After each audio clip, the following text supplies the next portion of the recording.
Not with a bang diamond night, Mohammad Fuad Al Fida, কণ্ঠে Nahid Hasan.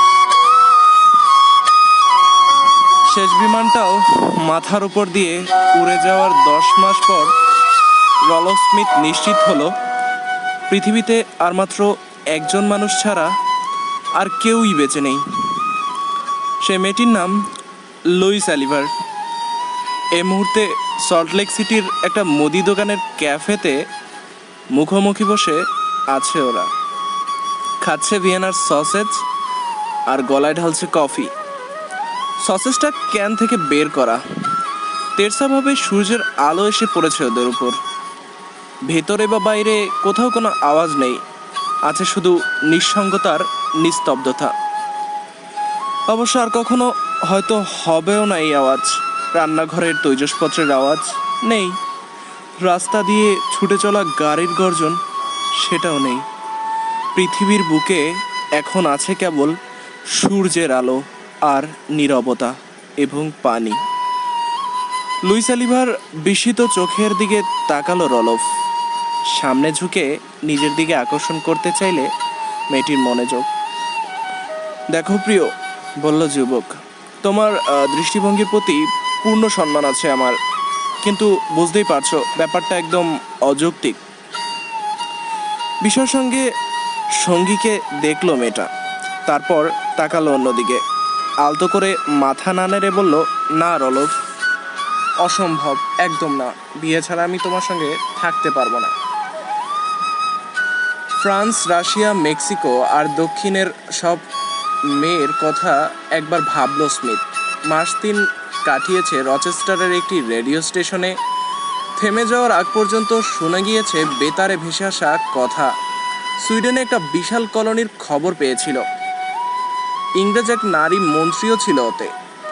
Europe মানব মুক্তি, তেজস্ক্রিয় বিকিরণের স্রোতে ধুয়ে মুছে গেছে সব। 2টি কর্মক্ষম বিমান ছিল এই কলোনির কাছে। তেল যা ছিল তাতে মহাদেশের যে কোনো স্থানে যেতে পারত, কিন্তু যেতটা কোথায়? প্রথমে 3 জন মারা গেল সংক্রামক রোগে, তারপর 11 জন, এরপর সবাই। ফিলিস্তিনে নেমেছিল এক বোমারু বিমানের পাইলট।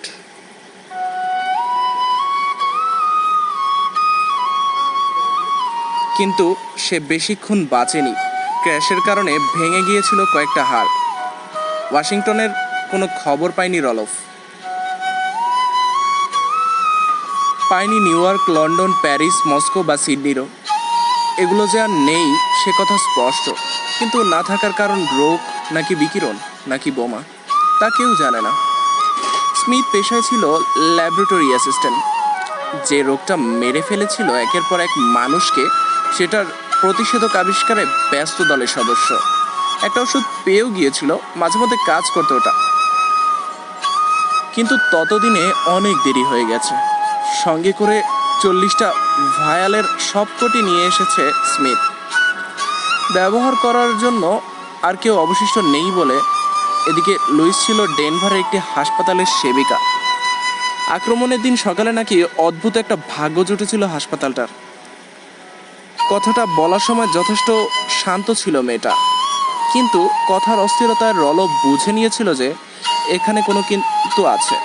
তবে চাপ দেয়নি শুধু শুধু।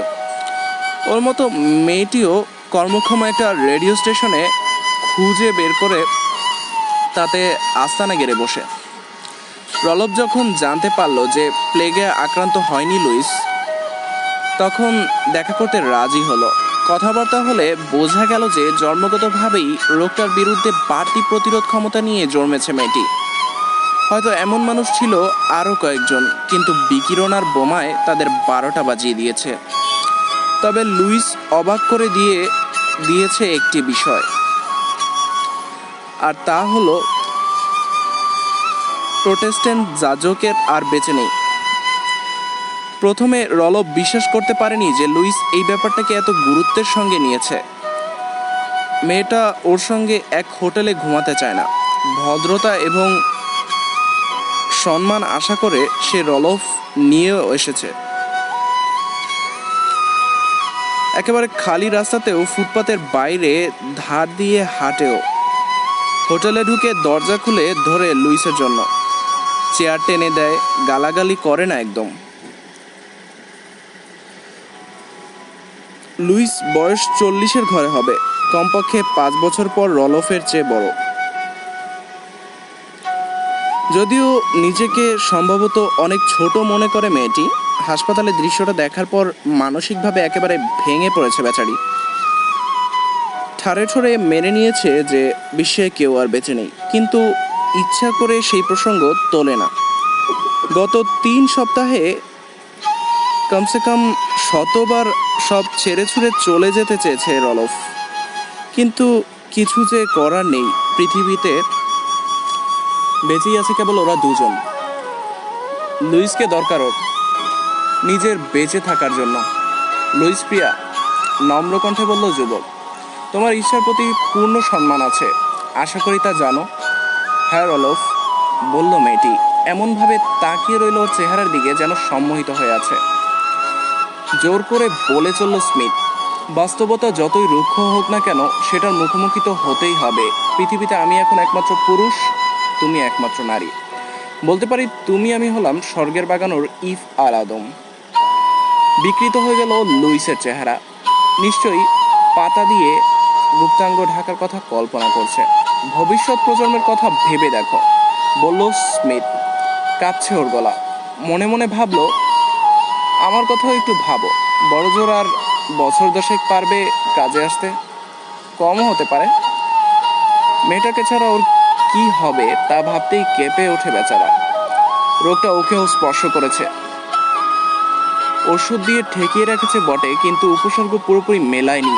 পূর্বাভিজ্ঞতা থেকে জানে রোগাক্রান্ত ব্যক্তির মধ্যে দ্রুত হঠাৎ দেয় অদ্ভুত এক উপসর্গ, দেহ শক্ত হয়ে যায় পুরোপুরি। রোগী এমনকি একটা আঙ্গুল পর্যন্ত নাড়াতে পারে না। এমনটা যে হবে সেটা বোঝাও যায় না আগে থেকে। এই কদিন আগে ওর মধ্যেও দেখা যায় এই উপসর্গ।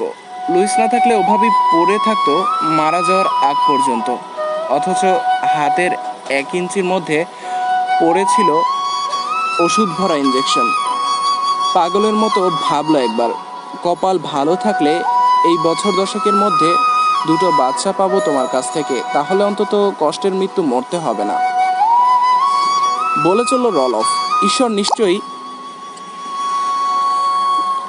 নিশ্চয়ই চান না যে এভাবে মানবজাতির ইতি ঘটুক, নইলে তোমাকে আর আমাকে বাঁচিয়ে রাখলেন কেন? তিনি নিশ্চয়ই চান না আমরা। পরের শব্দটা সাবধানে বেছে নিতে হবে, নইলে লুইস খেপে যেতে পারে। পরবর্তী প্রজন্মকে পৃথিবীতে নিয়ে আসি। স্বস্তির নিঃশ্বাস ফেললো ও কথাটা বলে। যুবকের কাঁধের উপর দিয়ে দিগন্তের দিকে তাকালো লুইস। পিটপিট করছে চোখ, ঠোঁটজোড়া নড়ছে অদ্ভুত ভঙ্গিমায়। টেবিলের নিচের দিকে তাকালো স্মিথ। নিজের সরু উরু দেখে ভাবলো, জোর করেও লাভ হবে না, শক্তি নেই আমার। হায় ঈশ্বর, যদি একটু শক্তিশালী হতাম।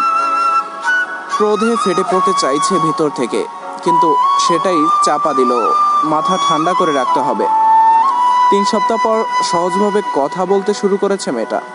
বলছে প্রার্থনা করার জন্য পাহাড়ে যেতে হবে ওদের না ওর।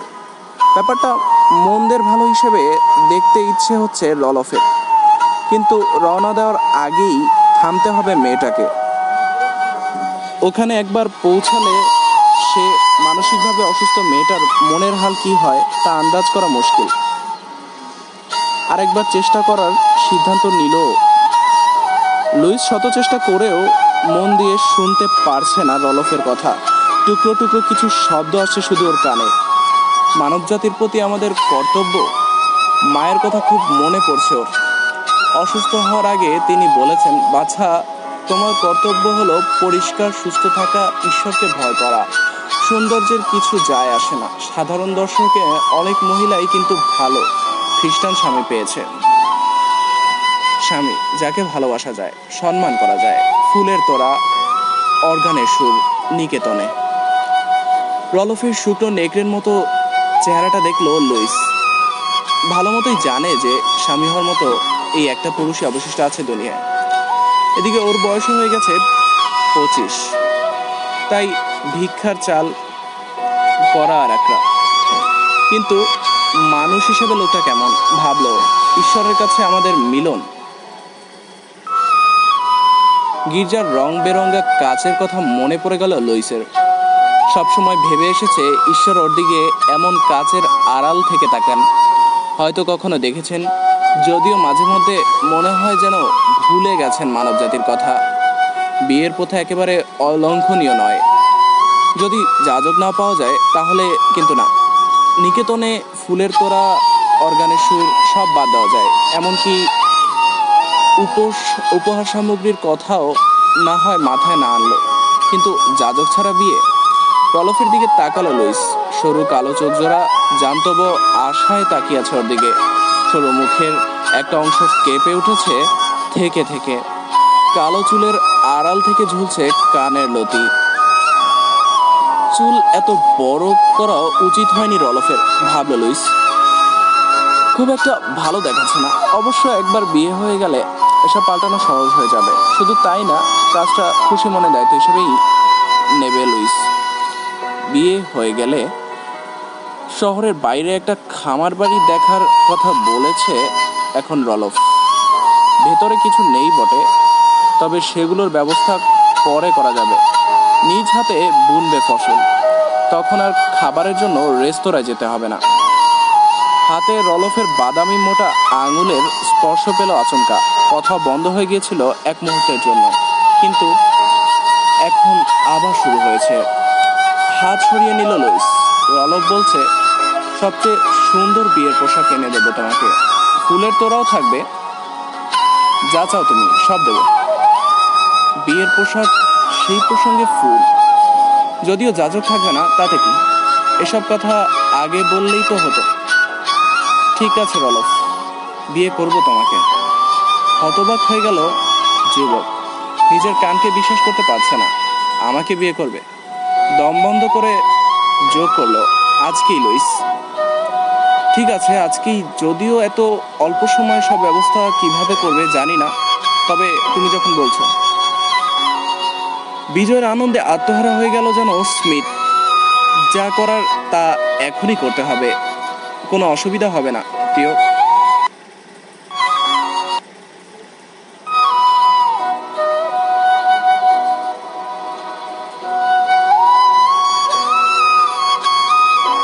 তুমি হ্যাঁ বলে আমাকে বিশ্বের সবচেয়ে সুখী পুরুষ বলতে চাচ্ছিল, কিন্তু কথাটা শেষ করলো না। তুমি যা ভালো মনে করো রলফ। উঠে দাঁড়ালো যুবক। গাল এগিয়ে দিল লুইস। আমরা তখনই রওনা দেব, জানানো রলফ।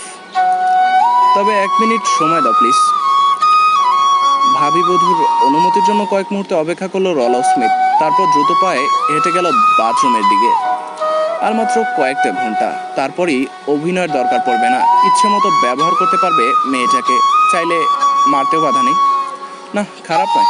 বিশ্বের শেষ পুরুষ হওয়ার ব্যাপারটা খারাপ নয়। বাথরুমে পা রাখলো রলফ। এগিয়ে গেল কমোডের দিকে।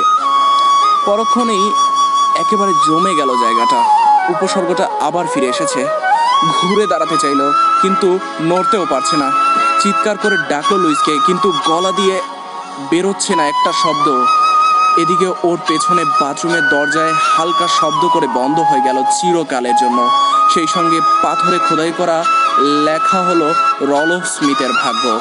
একটু আগেও মানসিকভাবে অসুস্থ, সব ধরনের নিয়ম নীতি মেনে চলা বিশ্বের শেষ মহিলাকে বিয়ে করার জন্য ছিল ওর মনে।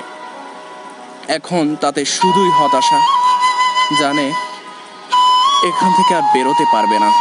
না, দরজা লক করা বলে নয়, বেরোতে পারবে না, কারণ বাথরুমের দরজার সামনে বড় বড় করে লেখা পুরুষ।